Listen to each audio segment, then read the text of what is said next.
Assalamualaikum warahmatullahi wabarakatuh. Salam sejahtera untuk kita semua. Salam Indonesia Raya. Saudara-saudara sekalian, sesi ini saudara bertemu dengan saya Zulkarnain Hamson pada kelas pembelajaran media. Ada yang ingin saya kemukakan pada sesi pertemuan kita kali ini, yaitu berbicara tentang bagaimana materi-materi pelatihan kita itu sesuai kompetensi di SKKNI pada poin J.60 RAD 00.018.1, yaitu menulis cerita-cerita sederhana. Bagaimana menulis cerita sederhana itu? Ya, tentu semua orang punya perbedaan memahami bagaimana menurut diri maupun orang lain tentang bercerita sederhana itu. Cerita sederhana itu saya ingin kemukakan kepada saudara-saudara sekalian dikarenakan istilahnya cerita sederhana atau judulnya itu cerita sederhana. Tentu ceritanya tidak berat. Sebagai contoh, misalnya pada tahun 2021 saya berhasil mengumpulkan kurang lebih 300 naskah yang saya tulis setiap hari. Bila mana saya pagi membaca informasi-informasi di teras rumah, saya mulai menuliskan 5 paragraf. Tulisan itu bukanlah tulisan yang berat, itu yang saya sebut dengan tulisan sederhana. Bisa berupa respon pada situasi-situasi yang kita hadapi sehari-hari. Kadang kita mendapatkan informasi ada bencana yang terjadi, ada kelaparan, ada banjir, ada problem sampah, ada kemacetan. Itu semua cerita sehari-hari dalam hidup kita yang mungkin kadang-kadang bagi kita itu luput untuk kita catat. Tetapi seorang penulis akan senantiasa berupaya menjadikan momentum-momentum itu sebagai catatan-catatan sederhana. Menjadikannya sebuah tulisan-tulisan yang bisa saja bernilai pendidikan atau pengetahuan bagi orang lain. Apa yang penting dari cerita sederhana itu? Itu adalah ungkapan respon kita pada lingkungan, pada masyarakat, pada problem-problem yang mungkin saja orang lain dengan kesibukannya luput mencatatkannya. Untuk menjadi seorang penulis, saya kira tidak ada teori khusus untuk bisa menjelaskan itu. Karena itu ada kaitannya dengan kemauan seseorang. Kemauan Anda, kemauan saya. Atau kemauan orang-orang yang betul dengan tekun mengumpulkan bahan-bahan, membaca realitas, merefleksi problem-problem yang dihadapinya sehari-hari menjadi sebuah tulisan. Dan tulisan itu kemudian menarik untuk orang baca. Ada juga tentu tulisan yang tidak semuanya menarik. Tergantung bagaimana seorang penulis mengemas problem-problem sederhana itu menjadi hal penting. Saya kira dalam penulisan berita pun hal-hal yang sederhana bisa dibuat menjadi penting. Oke, saya mengambil contoh karena temanya kita berbicara tentang menulis hal-hal yang sederhana.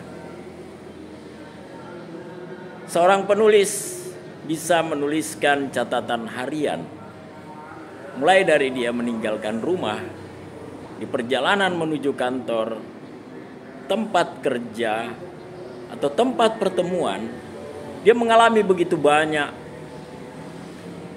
peristiwa yang direkam dalam perjalanannya. Dan mulailah menuliskannya. Tentu saudara-saudara sekalian, dalam menulis itu kita juga memerlukan solusi kadang-kadang. Anda perlu menuangkan gagasan-gagasan Anda. Sebagai contoh, kalau misalnya Anda menulis tentang bagaimana sampah terlihat dilemparkan orang dari jendela mobilnya, sementara mobil yang dikendarainya adalah mobil yang berharga mahal. Tentu logika kita, akal kita tidak bisa menerima bagaimana seorang yang hidup sudah sangat mewah dengan kendaraan mewah masih melemparkan sampah, tisu misalnya, ke jalanan. Tulisan-tulisan itu adalah kritik-kritik sosial, adalah pemikiran-pemikiran sederhana yang Anda tuliskan. Ada seorang kawan menuliskan bagaimana dia mendidik anaknya dengan cara yang sederhana. Dia melatih anaknya untuk jujur setiap hari, tidak boleh berbohong. Kemana dia pergi, dengan siapa dia pergi, di mana dia berada, dan dia tidak boleh membohongi orang tuanya untuk tidak menyampaikan informasi yang keliru. Hasilnya apa, saudara sekalian? Tulisan itu menggugah orang lain untuk belajar mendidik anaknya. Saya ingin menyampaikan kepada saudara bahwa dalam tulisan-tulisan yang sederhana itu biasanya menjadi inspirasi bagi orang lain. Suatu ketika saya bertemu seorang pemulung, anak yang berusia mungkin kelas 2-3 SD. Dia mengayuh becak dengan kakinya yang tidak sampai pada pedal. Becaknya dimodifikasi sebagai sebuah gerobak sampah berkeliling dalam kompleks perumahan tempat saya tinggal. Saya menuliskan tulisan itu tidak dengan maksud untuk menjadi sebuah berita yang besar. Tapi saudara sekalian, ketika pagi hari, ketika jam menunjukkan siang, telepon dari kantor tempat saya bekerja, ketika itu saya menjadi seorang wartawan, mengabarkan bahwa ada seorang dari Jakarta yang sementara tidur di hotel di kota Makassar ingin bertemu saya. Saya tentu heran, ada apa? Mengapa orang itu mau bertemu saya? Ternyata pada halaman koran depan tempat saya menulis itu, kisah si bocah pemulung sampah itu dibaca oleh putra Wakil Presiden Republik Indonesia yang tidak perlu saya sebutkan namanya. Dia tertarik dan minta saya mengantar untuk bertemu anak itu. Akhirnya saudara sekalian, tulisan sederhana yang pendek itu, yang hanya 5-6 paragraf itu, mempertemukan anak itu dengan si bocah pemulung sampah itu dengan putra presiden, Wakil Presiden RI. Apa yang bisa kita petik dari peristiwa itu? Anak yang tadi anak seorang pemulung yang hidup di bawah kolong rumah itu, yang sangat tidak layak untuk kita sebut rumah, itu mendapat beasiswa dari putra orang terpenting di negeri ini sampai dia selesai kuliah dimanapun dia ingin, termasuk di luar negeri. Ada yang ingin saya beritahukan kepada saudara-saudara sekalian. Kejadian-kejadian sederhana seperti itu memberi dampak bagi orang lain. Saya mungkin bukanlah seorang jutawan yang bisa membantu orang lain dari sisi dana. Saya tidak bisa memberi bantuan kepada orang lain dari sisi materi.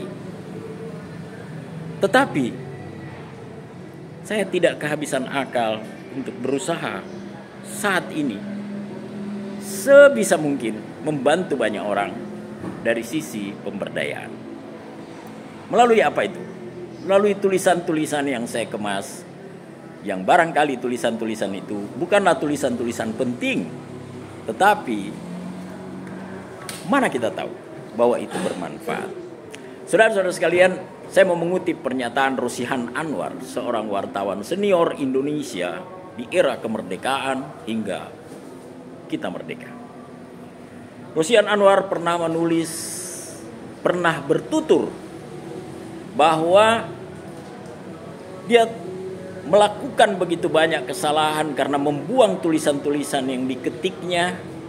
Era itu belum ada komputer dan era mesin ketik.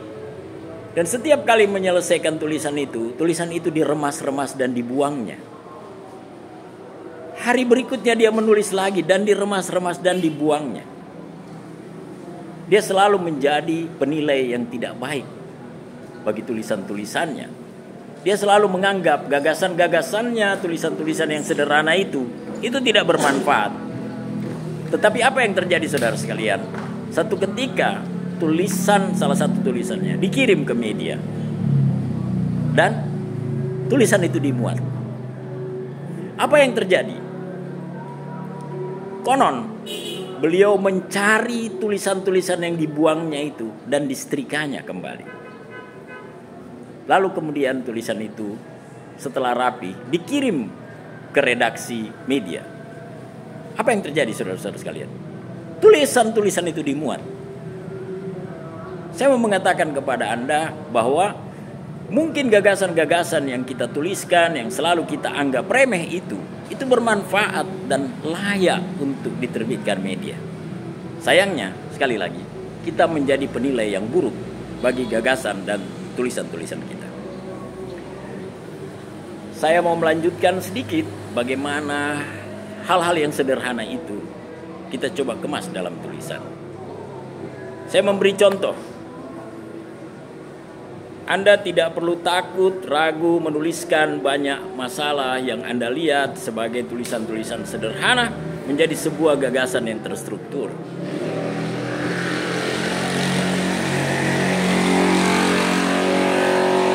Anda boleh juga memulai tulisan-tulisan itu dengan gaya bertutur, gaya bahasa yang Anda punyai, tanpa perlu takut bahwa itu akan dicemooh orang.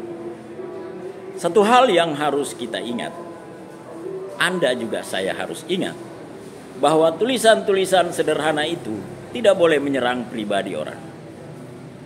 Tulisan-tulisan sederhana itu tidak boleh menyerang pribadi, hak-hak orang lain. Sebaiknya gagasan-gagasan sederhana itu adalah gambaran dari cerminan akal dan nalar kita pada realitas. Lalu bagaimana agar tulisan itu menarik? Sementara itu hal-hal yang sederhana. Jawabannya, saya teringat suatu ketika saya berada di kursus pelatihan nasional bersama orang-orang yang tentu saja penting dari seluruh Indonesia. Dari berbagai bidang profesi, mulai dari dosen, guru, profesional, manajer perusahaan, sampai TNI dan Polri. Bahkan ada dokter di antaranya. Ada seorang instruktur kami dari Institut Pertanian Bogor, IPB Bogor, mengatakan, jika Anda ingin tulisan Anda itu dibaca orang, Anda ingin tulisan Anda itu terasa bagi orang lain, menarik bagi orang lain, Anda harus melakukan satu hal. Apa itu? Menulislah dengan hati. Sekali lagi, menulislah dengan hati. Penulis-penulis yang baik adalah penulis-penulis yang bisa mengeksplorasi kemampuannya sekuat mungkin. Simpanan-simpanan memori kita pada kata-kata itu kita keluarkan. Diksi-diksi namanya, pilihan-pilihan kata yang menyentuh perasaan. Sekalipun era sekarang ini seorang penulis berhadapan dengan era digital di mana mesin itu sangat berfungsi. Tetapi jangan lupa, manusia membaca dengan akal dan hatinya. Tulisan-tulisan yang bagus itu selalu menyentuh hati. Kenapa? Karena ditulis dengan hati. Ditulis dengan sepenuh hati. Tentu kalau kita menyebutkan ditulis dengan sepenuh hati, saya tidak mengatakan Anda harus menulis dengan emosional. Tetapi Anda harus bisa menggugah emosi pembaca. Anda harus bisa membangun rasa kemanusiaan. Anda harus bisa membangun rasa empati. Rasa kemanusiaan kita sering sebut dengan human interest. Tulisan-tulisan yang menarik, yang menyentuh perasaan orang, itu selalu bersentuhan dengan yang kita sebut human interest. Rasa kemanusiaan. Rasa kemanusiaan itu ada di banyak manusia di dunia, tidak peduli apa suku, bangsa, agama, ras maupun etnisnya. Semua orang-orang yang memiliki rasa baik, semua orang-orang yang menginginkan kebaikan hidup akan peduli pada gagasan-gagasan yang menyangkut kemanusiaan, menyangkut keselamatan hidup, juga mungkin lingkungan. Sehingga kepedulian Anda pada air, pada tanah, pada hutan, pada pepohonan, itu selalu menimbulkan rasa yang menyentuh orang-orang yang membacanya. Sekarang orang tidak semuanya menggunakan kalimat. Karena era kita adalah era multimedia, di mana orang bergerak dari tulis, literasi tulis ke literasi digital. Artinya apa? Saudara-saudara sekalian, saya menyarankan saudara juga memainkan video, memainkan audio di samping gambar grafis dan tulisan, agar itu menyentuh rasa orang. Sekalipun saudara-saudara sekalian, tulisan itu tulisan-tulisan yang saya sebutkan sederhana. Ada trik yang ingin saya titipkan kepada saudara, sekalipun saya tidak percaya sepenuhnya bahwa apa yang saya katakan itu bisa berlaku kepada Anda.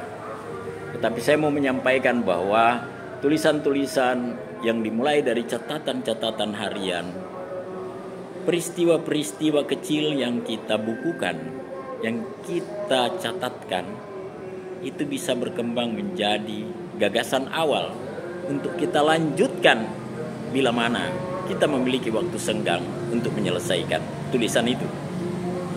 Saya tidak menyarankan Anda harus menulis secara serius dalam panjang halaman atau paragraf yang membuat Anda mungkin jenuh atau tiba-tiba merasa kesulitan menyelesaikan. Sebuah tulisan harus selesai kalau didorong oleh endurance, didorong oleh semangat untuk menyelesaikannya. Banyak orang tiba-tiba berhenti menyelesaikan tulisannya. Saya mau mengatakan kepada Anda, jangan berhenti sebelum tulisan itu selesai. Kalaupun dia harus selesai dengan 5 paragraf, dengan 3 paragraf, dengan 4 paragraf, bahkan 10 paragraf, kerjakanlah. Sekali lagi, kerjakan. Dengan demikian, Anda punya waktu untuk bisa mengumpulkan, Anda punya kesempatan untuk bisa menyimpan catatan-catatan sederhana itu menjadi tulisan-tulisan yang mungkin satu ketika bisa berkembang. Jika Anda bukan seorang dosen, peneliti atau guru, gagasan-gagasan itu Anda boleh simpan untuk Anda berbagi dengan orang. Sekarang tidak lagi Anda harus mengirimnya ke media massa. Anda boleh menyimpannya di website pribadi. Anda boleh menyimpannya di media sosial semisal Facebook. Sebagai dosen, saya punya pengalaman bagaimana dari catatan-catatan sederhana itu